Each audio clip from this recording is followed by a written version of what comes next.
अखंडमंडलाकारं व्याप्तं येन चराचरं तत्पदं दर्शितं येन तस्मै श्री गुरुवे नमः। अज्ञानान्धस्य लोकस्य ज्ञानाञ्जनशलाकया चक्षुरुन्मीलितं येन तस्मै श्री गुरुवे नमः। मकर संक्रांति के इस परम पावन पर्व पर अपने सभी मित्रों का हार्दिक स्वागत समादर करते हैं और इस पर्व पर शुभेच्छा व्यक्त करते हैं, सद्भावना व्यक्त करते हैं कि ये संक्रमण हमें रजोगुण और तमोगुण से सत्वगुण में प्रेषित करेगा और सत्वगुण में जाने के लिए प्रोत्साहित करेगा और हमें सदैव प्रेरणा देगा कि हम सद्गुणों की ओर जाएं और इस नर्तन का परम लाभ जो आत्मानुभव है उसको हम प्राप्त करने की दिशा में क्षण क्षण बढ़ते रहेंगे। मित्रों, हमारे जीवन का ये अनुभव है कि हम ये क्या है, वो क्या है, वो क्या है, वो क्या है, इस प्रकार अन्य वस्तुओं की ओर, पदार्थों की ओर अंगुली निर्देश करके जिज्ञासा को जगाते हैं और जिज्ञासा को पूर्ण करने के लिए उन वस्तुओं के उन विषयों के विषय में जानना चाहते हैं और प्रयासरत रहते हैं। लेकिन कभी हमारे मन में ये विचार नहीं आता कि ये क्या है, वो क्या है कि वह पोह से ज़्यादा अपनी ओर इंगित करते हुए ये प्रश्न किया जाए कि मैं कौन हूँ, ये क्या है, ये शरीर क्या है, कैसे बना है, शरीर संचालित कैसे हो रहा है, शरीर के भीतर कौन है, क्या वो शरीर के भीतर रहने वाला शरीर से अलग है या शरीर के साथ ही है, शरीर से उस उपस्थित का क्या संबंध है, इस विषय में हम जागरूक नहीं होते और जानने का कभी प्रयास ही नहीं करते। ये हमारी सबसे बड़ी भूल है, क्योंकि जब तक हम अपने आप को नहीं जान लेते तब तक अन्य विषयों की कितनी ही जानकारी हमें हो जाए, हमें समाधान नहीं हो सकता। क्योंकि हमारा सर्वप्रथम कर्तव्य यही होना चाहिए कि मैं कौन हूँ, कहाँ से आया हूँ, क्या करने आया हूँ, क्या कर रहा हूँ और इस नर शरीर को धारण करने का उद्देश्य क्या है। क्योंकि चारों खानियों में हमने अनंत शरीर धारण किए और आहार, निद्रा, भय और मैथुन इन सामान्य वृत्तियों की पूर्ति में ही संपूर्ण जीवन हमने गुजार दिया और इस प्रकार अनंत जन्म लेकर भी आज भी हम उन विषयों में तृप्त नहीं हैं और इस नर जन्म का जो परम सार्थक है, जो परम प्राप्तव्य है, वो भी हमें प्राप्त नहीं हुआ है।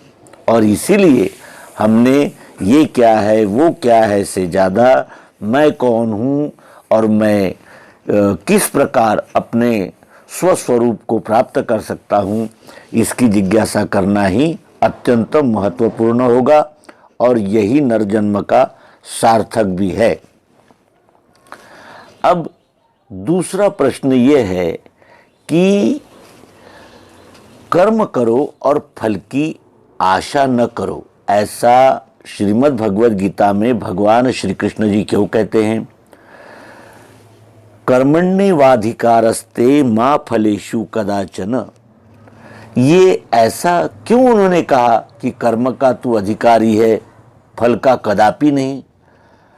इस विषय में जब हम चिंतन करते हैं तो हमारे ध्यान में आता है कि केवल कर्म ही हम कर सकते हैं, हम कर्म के लिए ही आए हैं और कर्म करना ही हमारा कार्य है। लेकिन फल ये परिस्थिति के अधीन है और परिस्थिति कैसी होगी इसके विषय में हम निश्चित कुछ भी अनुमान नहीं लगा सकते। जैसे कोई मजदूर मजदूरी करने में तो यानी पात्र है, योग्य है, कर रहा है, लेकिन इस परिश्रम से यही प्राप्त होगा, ऐसे ही प्रकार के परिणाम आएंगे या इस प्रकार का फल प्राप्त होगा, ऐसा हम नहीं कह सकते, क्योंकि फल समयाधीन है। और फल के विषय में आरंभ में ही सोचकर जब हम कर्म प्रवृत्त होते हैं तो हमसे कर्म भी व्यवस्थित नहीं होता, और कर्म के फल की आशा धारण करने से हमें इच्छित यदि परिणाम नहीं आए तो यानी जिसे कहते हैं कि दुश्चित्त और चिंतामग्न होने का भी प्रसंग आ सकता है। इसीलिए सत्कर्म करें और फल की आशा छोड़कर यदि हम करते हैं तो वो कर्म हमें यानी वो वही कर्म निष्काम हो जाता है और वही कर्म अकर्म हो जाता है। अकर्म जब भी हम करेंगे वो कर्म ही हम व्यष्टि अहंकार के यानी जिसे कहते हैं कि निवारण के लिए करते हैं, और अहंकार की निवृत्ति हुए बगैर इस जीव को स्थायी शांति और समाधान की प्राप्ति नहीं हो सकती। अब दूसरा प्रश्न आया है जो हमें फेसबुक से प्राप्त हुआ है, और प्रश्न करता जो है वो है सुवेद करवाना जी। ये कहते हैं कि संत, संत, साधु, सन्यासी, स्वामी, वैरागी, बैरागी, आचार्य, गुरु, शिक्षक, अध्यापक में अंतर क्या है? तो अंतर बताना तो सरल है, लेकिन इन भूमिकाओं में आना और इन भूमिकाओं को व्यवस्थित निभाना इतना सरल नहीं है। लेकिन प्रश्न है कि इनमें अंतर क्या है, तो आइए हम यथामति जानने का प्रयास करें। संत किसे कहते हैं? संत की व्याख्या है जो शांत हो गया है। मनुष्य शांत कब होता है?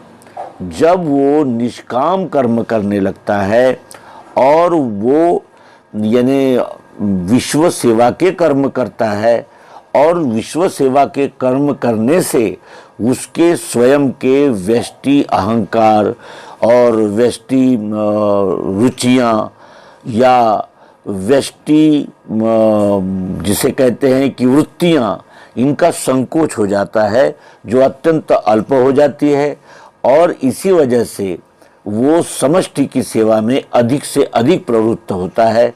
और ऐसा जो हम अधिक से अधिक समष्टि की सेवा में प्रवृत्त होते हैं तो हम शांत होने लगते हैं, और जो शांत होते हैं उन्हें ही संत कहते हैं। अब संत भी पूछा है उन्होंने कि संत किसे कहते हैं? तो संत के लिए जो अंट शंट बर्ताव करते हैं, जिनके बर्ताव में तारतम्य नहीं होता, अपने नरजन्म को सार्थक करने का कोई लक्ष्य नहीं होता, उसे ही अंट शंट कहेंगे हम। अनंतर साधु किसे कहते हैं? जो 6 विकारों को धोते हैं। 6 विकार काम, क्रोध, लोभ, मद, मोह और मत्सर, ये 6 विकार प्रमुख है, और इन 4 ही विकारों में हमारा संपूर्ण जीवन निकल जाता है। इसीलिए काम, क्रोध, लोभ, मद, मोह, मत्सर ये बुरे नहीं हैं, लेकिन जब जब ये हमारे व्यष्टि अहंकार की समाधान के लिए या व्यष्टि लाभ के लिए जब हम करते हैं तो वही बंधन कारक हो जाते हैं। काम, क्रोध, लोभ, मद, मोह, मत्सर यदि हम विश्व सेवा के लिए या जिसे कहते हैं लोक संग्रह के लिए या किसी के कल्याण के लिए करते हैं, तो यही हमारे यानी कर्म को अकर्म की ओर प्रेरित करते हैं, प्रवृत्त करते हैं। और जैसे जैसे हम अकर्म में प्रेरित होते हैं उस प्रमाण में हम विश्वरूप परमात्मा की सेवा में भी संलग्न हो जाते हैं। फिर उनका प्रश्न है सन्यासी किसे कहते हैं? सन्यासी उसे कहते हैं जो कर्म तो करता है लेकिन फल की आशा नहीं करता, और साथ ही वो जब भी जो भी कर्म करता है वो विश्व सेवा के लिए ही करता है, वो व्यष्टि सेवा के लिए कर्म नहीं करता। और जब हम व्यष्टि सेवा के लिए कर्म नहीं करते तब हमारा कर्म ये समर्पित भावना से होने लगता है, और समर्पित भावना से किया गया कर्म ही हमें संन्यास का आनंद दे पाता है। और जो इस प्रकार कर्म में लगा है उसे ही संन्यास कहते हैं। भेषधारी और मीठी यानी पुष्पिता वाणीवान को सन्यासी नहीं कहते। संन्यास का अर्थ होता है फल की आशा छोड़कर और कर्तृत्वाभिमान त्याग कर विश्व सेवा में जो रत होते हैं वही सन्यासी होते हैं। जैसे मदन मोहन मालवीय है, स्वामी विवेकानंद है, ये लोग, सुभाष चंद्र बोस है, इस प्रकार के, जैसे न्यूटन है और यानी अल्फ्रेड नोबल है, या ऐसे इस प्रकार के जो विश्व सेवा के लिए और विश्व जगत के लिए यानी विश्व के प्राणी मात्र के लिए लोकोपकार के कार्य करते हैं, उन्हें ही हम सन्यासी कह सकते हैं, क्योंकि वो जो भी करते हैं वो विश्व सेवा के लिए ही करते हैं। अनंतर वे पूछते हैं स्वामी किसे कहते हैं। स्वामी उसे कहते हैं जो अपने इंद्रियों, मन, बुद्धि, चित्त और अहंकार को नियंत्रित रखते हैं, अपने अधीन रखते हैं। वो संग दोष या अनेक प्रकार के विषय या अनेक प्रकार की मान्यताएं, पंथाभिमान, संप्रदायाभिमान, इनमें रत नहीं रहते और इनके स्वामी होते हैं, यानी ये सब जिनके अधीन होते हैं उन्हें स्वामी कहा जाता है।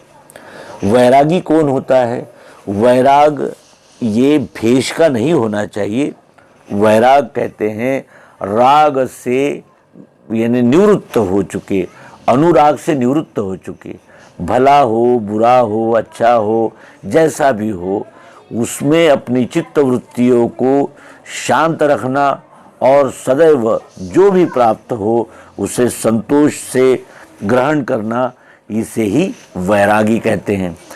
वैरागी और मैंने वैतागी, इसमें अंतर होता है। वैतागी उसे कहते हैं जो जीवन में आने वाली कठिनाइयों से भागता हुआ भेष धारण करता है और परिवार, पुत्र, पत्नी, समाज, इनको छोड़कर यानी इनसे मुंह मोड़कर जो अपने कर्तव्य के प्रति गाफिल रहता है, उसे ही हम वैतागी कहते हैं। वैराग और वैताग, इसमें ये अंतर है।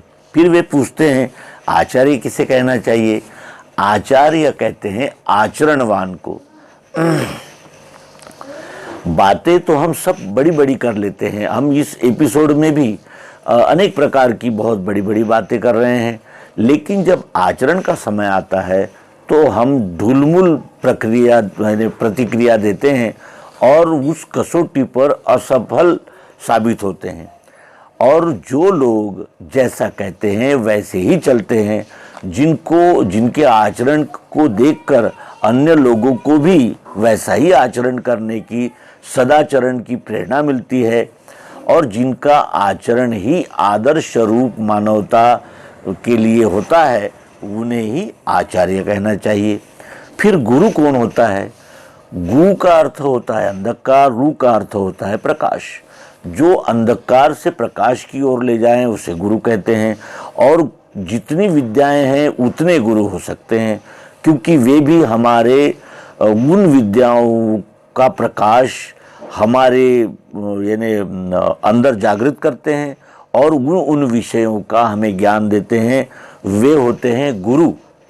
और शिक्षक कौन होते हैं? जो हमें शिक्षा देते हैं, अच्छे आचरण की, नैतिक जीवन की जो शिक्षा देते हैं, जो हमें पढ़ाते हैं, जो अन्य लोगों ने बताया हुआ मार्ग स्पष्ट करके हमारे यानी दृष्टिपथ में ला देते हैं, उन्हें हम शिक्षक कहते हैं। और अध्यापक उसे कहते हैं कि जो अध्ययन किया है वही अन्य लोगों को सिखाना, ये कार्य जो करते हैं उन्हें अध्यापक कहते हैं। तो इस प्रकार इस अंक में हमने यथामति शंका समाधान का प्रयास किया है। आशा है आपको अवश्य ही अच्छा लगा होगा। आपकी प्रतिक्रियाओं की प्रतीक्षा है। धन्यवाद। नर्मदे हर। सद्गुरु भगवान की जय। विश्वरूप परमात्मा की जय। ओम शांति शांति शांति।